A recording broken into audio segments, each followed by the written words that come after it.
आजच्या सकाळी आपण पॉलाने लिहिलेलं फिल्पेकरास पत्र याकडे वळूया. पॉलाने लिहिलेलं फिल्पेकरास पत्र याचा दुसऱ्या अध्यायाकडे आपण वळूया. The letter to Philippians chapter 2. पॉलाने लिहिलेलं फिल्पेकरास पत्र याचा दुसरा अध्याय. फिल्पेकरास पत्र याचा दुसरा अध्याय आणि आपला आजचा सकाळचा भाग असेल वचन 5 ते वचन 9. फिल्पेकरास पत्र दुसरा अध्याय वचन 5 ते वचन 9. तुमच्यासाठी मी वाचतो. वचन 5 पासून मी वाचत आहे. अशी जी चित्तवृत्ती ख्रिस्त येशूच्या ठायी होती ती तुमच्या ठायीही असो. अजून एकदा मी वाचतो. अशी जी चित्तवृत्ती ख्रिस्त येशूच्या ठायी होती ती तुमच्या ठायी असो. जेव्हा पौल फिल्पे येथील विश्वासणाऱ्यांना हे जे पत्र लिहितो, पत्र लिहिताना वचन 5 पासून जेव्हा तो लिहित आहे तिकडे आपण पाहतो चित्तवृत्ती हा एक शब्द तो यूज करतो. कोणता शब्द आहे? चित्तवृत्ती. आणि या शब्दाच्या खोलावर जर आपण गेलो किंवा या शब्दाचा मूळ अर्थ किंवा या शब्दावर आपण अभ्यास केला तर अनेक समानार्थी शब्द आपल्याला मिळतात. आणि या शब्दाचा ओरिजिनल अर्थ आहे स्वभाव. इंग्लिशमध्ये कॅरेक्टर हे आपण पाहतो. तर पौलाला असं म्हणायचं आहे की हे फिल्पेकरांमध्ये बसणाऱ्या विश्वासणाऱ्यांनो, प्रभू येशू ख्रिस्ताचा जसा स्वभाव होता, प्रभू येशू ख्रिस्ताची जशी चित्तवृत्ती होती ती तुमच्या ठायी असली पाहिजे. आणि तो तिकडे असं लिहितो अशी. अशी म्हणजे कशी ते आपण वचन 6 ते 9 मध्ये आपण वाचणार आहोत. तर आजच्या सकाळी पौलाला फक्त फिल्पेकरास पत्र किंवा फिल्पेकरास येथील विश्वासणाऱ्यांना त्यांना बोलायचं आहे एवढंच नव्हे, त्यांना तुम्हाला आणि आम्हाला देखील सांगायचं आहे. तर ह्यासाठी आपण वचन 6 पासून जाणार आहोत पुढे. तर वचन 6 मध्ये असं म्हटलेलं आहे, तो देवाचा स्वरूपाचा असूनही देवाच्या बरोबरीचे असणे असा लाभ आहे असे त्याने मानले नाही. वचन 6 जेव्हा पौल लिहितो तेव्हा तो आपलं लक्ष स्वर्गाकडे नेतो. When Paul writes this epistle and when he writes this verse, he shows us the picture of heaven. आपल्याला स्वर्गाकडे नेतो. स्वर्गाचं चित्र विश्वासणाऱ्यांच्या पुढे ठेवतो तो. आणि जेव्हा स्वर्गाचे चित्र पौल सर्वप्रथम विश्वासणाऱ्यांच्या पुढे ठेवतो तेव्हा तो प्रभू येशू ख्रिस्ताच्या दैवत्वाबद्दल सांगतोय. Paul explains here about the deity of Lord Jesus Christ. वचन 6 मध्ये पॉल 2 स्पेसिफिक गोष्ट किंवा 2 मुद्द्यांना आपल्या समोर ठेवतो. ते आपण पाहूया. तो म्हणजे प्रभू येशू ख्रिस्त, तो देवाच्या स्वरूपाचा असून. वाव, इथे सुंदर शब्द पॉल इकडे यूज करतोय. कोणता शब्द यूज करतोय? स्वरूप. आता स्वरूपाचा जर आपण थोडासा अभ्यास केला, थोडा त्याचा समानार्थी शब्द किंवा ओरिजिनल ट्रान्सलेशन मध्ये कोणता शब्द वापरलेला आहे, तर स्वरूपाचा अजून एक अर्थ म्हणू शकतो आपण रूप, किंवा अजून एक शब्द आहे कॅरेक्टर किंवा नेचर, किंवा अजून एक शब्द आपण त्यासाठी म्हणू शकतो स्वभाव वृत्ती. म्हणजे पौलाला असं सांगायचं आहे की प्रभू येशू ख्रिस्ताचा इनहरंट स्वभाव म्हणजे प्रभू येशू ख्रिस्त हा कोण आहे? देव आहे. म्हणजे जे देवाचे वैशिष्ट्य आहेत तेच प्रभू येशू ख्रिस्तामध्ये आहेत. पौलाला हे सांगायचं आहे, जो देवाचा स्वभाव आहे, देवाचे जे गुण आहेत, देव पवित्र आहे, देव न्यायी आहे, जे देवाचे सगळे गुण आहेत तेच कोणामध्ये आहे?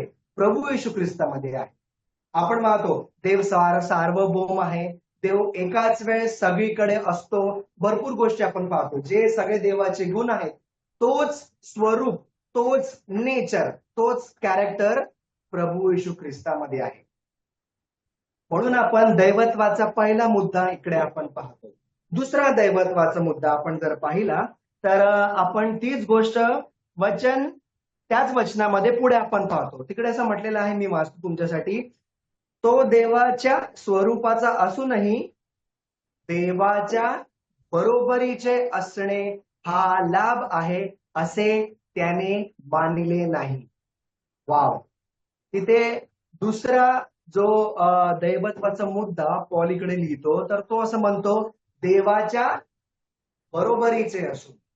जेव्हा आपण हे वाक्यप्रचार जेव्हा आपण ऐकतो, सर्वप्रथम माझ्या मनात एक वचन येतं. आपण अनेक वेळा आपण आराधनेमध्ये आपण ते वचन बोलतो. कोणतं बरं ते वचन आहे? योहान 1:1 मध्ये आपण वाचतो, शब्द देवा सह होता.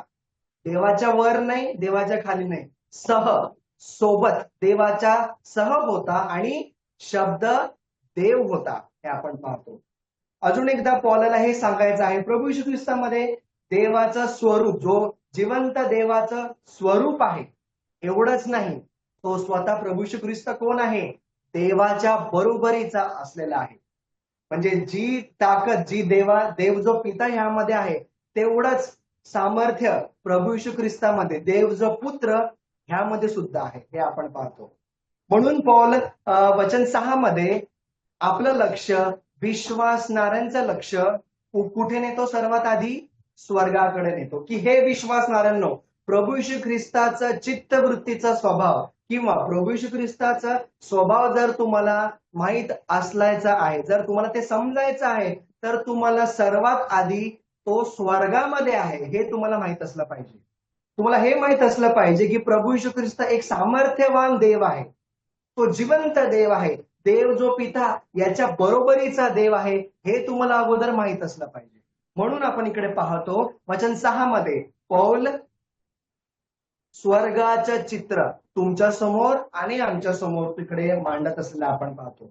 जर आपण हळूहळू आपण जर गेलो पुढे, तर वचन 7 आणि 8, वचन 7 आणि 8 मध्ये आपण पृथ्वीचं चित्र आपण पाहतो. We see the picture of earth in verse 7 and 8. स्वर्गापासून Paul आपलं लक्ष पृथ्वीकडे नेत आहे. पृथ्वी, धरती, वचन 7 आणि वचन 8 मध्ये. तर वचन 7 आणि वचन 8 मध्ये पॉल काय लिहित आहे हे आपण पाहूया. वचन 7 मध्ये पॉल असं म्हणतो, तर त्याने म्हणजे प्रभू येशू ख्रिस्त, तो म्हणतो, तर त्याने स्वतःला रिक्त केलं. बस, पॉल इकडे म्हणत आहे की प्रभू येशू ख्रिस्ताने स्वतःला रिक्त केलं. इकडे पॉल प्रभू येशू ख्रिस्ताच्या मनुष्यत्वाबद्दल सांगत आहे. Here in verse 7 Paul speaks about humanity of lord Jesus Christ. प्रभू येशू ख्रिस्ताच्या मनुष्यत्वाबद्दल आता पॉल आपल्याला फोकस करत आहे. आणि मनुष्यत्वाबद्दल सांगताना पॉल इकडे काय सांगतो, तर त्याने स्वतःला रिक्त केलं. इंग्लिशमध्ये ही एम्प्टीड हिमसेल्फ, आणि हिंदीमध्ये असं म्हटलेलं आहे, उसने अपने आप को खाली कर दिया. प्रिय भावांनो आणि बहिणींनो, एका विश्वासणाऱ्यांसाठी प्रभू येशू ख्रिस्ताचं रिक्त होणं हे खूप महत्वाचं असं आहे. एका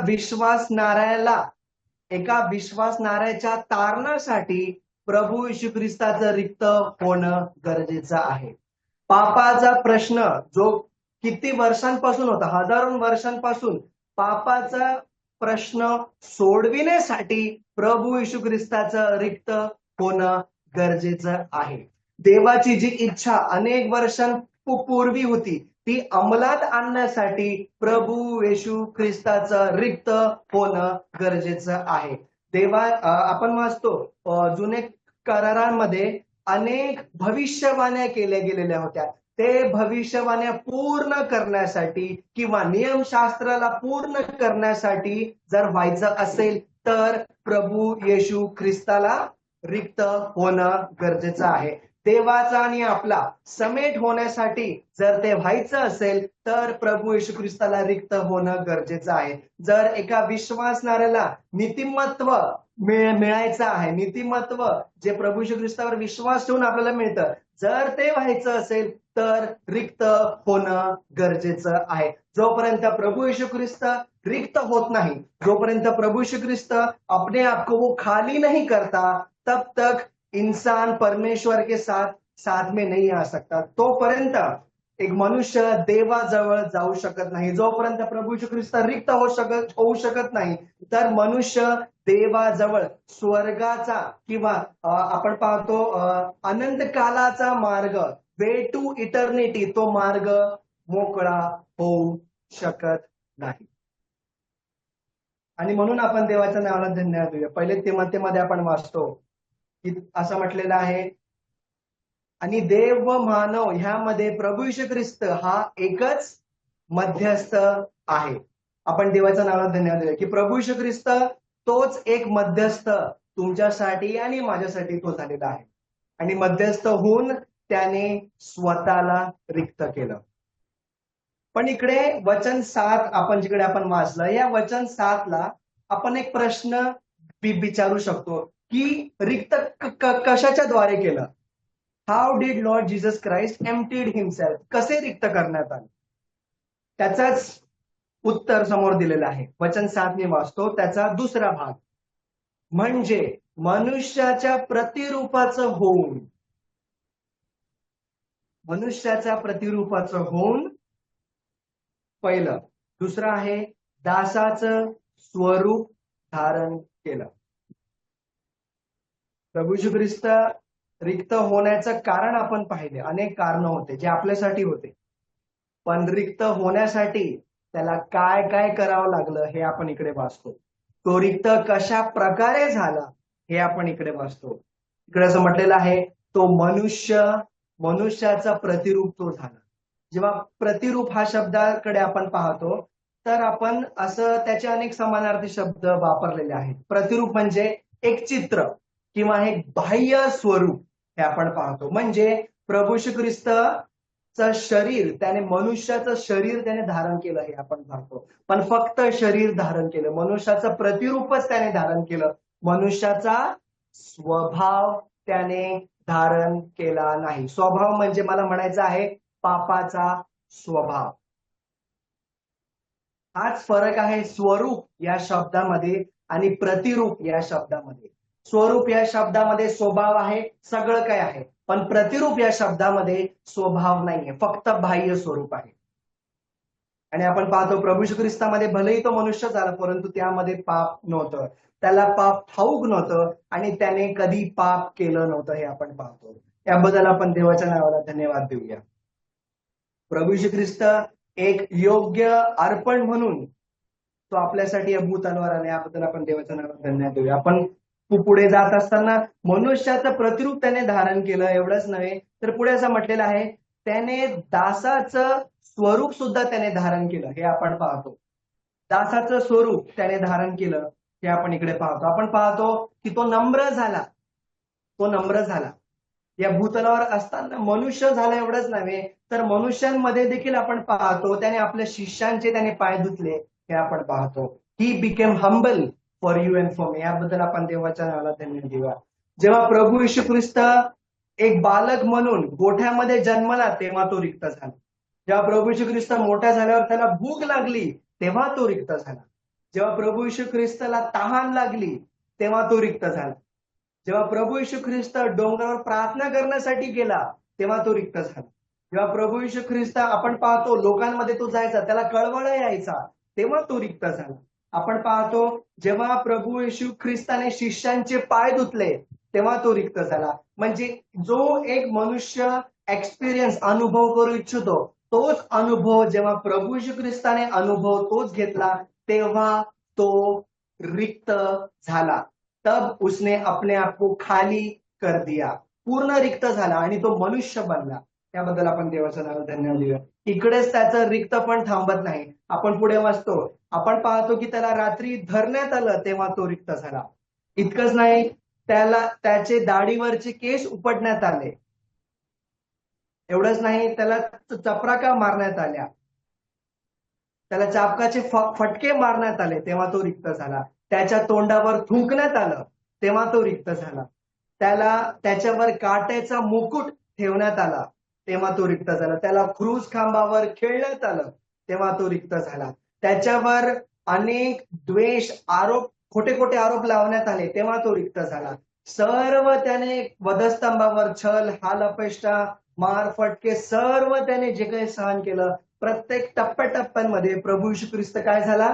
रिक्त झाला. तुमच्यासाठी आणि आमच्यासाठी प्रत्येक पावलापावलावर तो रिक्त झाला. त्याबद्दल आपण देवाच्या नावाला धन्यवाद देऊया. अशा प्रकारे प्रभू येशू ख्रिस्त तुमच्यासाठी आणि माझ्यासाठी रिक्त झालेला हे आपण पाहतो.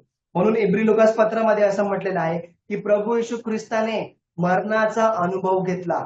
आपण तिकडे असं पाहतो, त्याने स्वतःला देवदूतांपेक्षा किंचित कमी केले, जेणेकरून तो मरणाचा अनुभव घेऊ शकेल. आणि तो मरणाचा अनुभव, तो मरण त्याने तुमच्यासाठी आणि माझ्यासाठी सहन केलेला आहे. या गोष्टीबद्दल आपण त्या जिवंत देवाच्या नावाला धन्यवाद देऊया आजच्या सकाळी.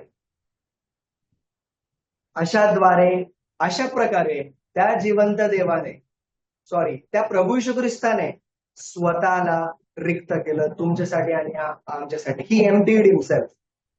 आपण देवाचं नाव धन्यवाद देऊया. पटकन आपण पुढे जाऊया. 8वं वचन आहे, 9वं वचन. मी फक्त वाचत आहे.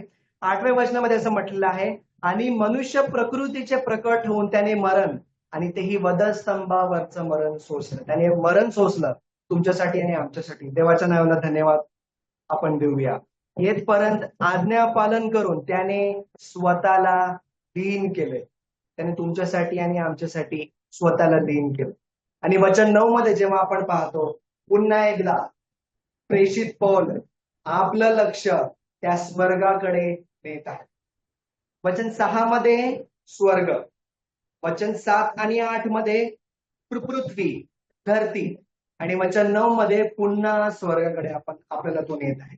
वचन 9 मध्ये असं म्हटलेलं आहे, यामुळे देवाने त्याला अत्युच्च केले आणि सर्व नावांपेक्षा जे श्रेष्ठ नाव ते त्याला दिले. हालेलुया, आमेन. किती सुंदर वचन इकडे पॉल लिहितो. यामुळे, हे सगळं केल्यामुळे देवाने आता त्याला काय केलं? अत्युच्च केलं. असं उंच केलं की त्याच्या वरती कोणी उंच नाही, त्याच्या वरती अजून कोणी नाही. उसके ऊपर अभी कोई भी नाही. There is no one higher than him. एवढं त्याला उंच गौरवी केलेलं आहे हे आपण पाहतो. आणि पुढे असं म्हटलेलं आहे, आणि सर्व नावांपेक्षा जे श्रेष्ठ नाव ते त्याला दिलं. इंग्लिशमध्ये असं म्हटलेलं आहे, he has been given a name higher than any name. श्रेष्ठ नाव, बेस्ट नाव प्रभू येशू ख्रिस्ताला त्याने दिलेलं आहे. या गोष्टीबद्दल आपण देवाच्या नावाला धन्यवाद देऊया. आजच्या सकाळी आपण 3 गोष्टी पाहिले, 3 भाग या पॅसेजचा पाहिला आपण. वचन 6, वचन 7, 8 आणि वचन 9. 6 मध्ये स्वर्गाचं चित्र, प्रभू येशू ख्रिस्ताच्या दैवत्वाबद्दल आपण पाहिलं. देवाचा स्वरूपाचा तो आहे. एवढंच नाही, देवाच्या बरोबरीचा तो असा आहे. वचन 7 आणि 8 मध्ये त्याच्या मनुष्यत्वाबद्दल आपण पुन्हा एकदा पाहिलं की प्रभू येशू ख्रिस्त कशा प्रकारे मनुष्य झाला, कशा प्रकारे त्याने रिक्त केलं, आणि तो आपल्यासाठी का रिक्त करण्यात आला हे आपण पाहिलं. इतकंच नव्हे, वचन 9 मध्ये आपण पाहतो, पुन्हा प्रभू येशू ख्रिस्त गौरविण्यात आलेला आहे. पुन्हा तो पित्याच्या उजव्या बाजूला आहे. आणि एवढंच नाही, इथेच थांबत नाही, तर त्याने आपल्याला एक आशा दिलेली आहे की तो येईल आणि आपल्याला पुन्हा घेऊन जाईल. कारण जिथे तो आहे तिथे आपणही असा. ही जिवंत आशा इथे बसलेल्या आजच्या सकाळी त्यांनी तुम्हाला आणि आम्हाला दिलेली आहे. त्याबद्दल आपण देवाच्या नावाने धन्यवाद देऊया. पण ते जिवंत आशा देण्यासाठी प्रभू श्री ख्रिस्ताने आपल्यासाठी काय काय केलेलं आहे हे आपण लक्षात ठेवूया. आणि आजच्या सकाळी, आजच्या मननामध्ये आपण देवाची आराधना करूया, त्याची उपकार स्तुती करूया. आमेन.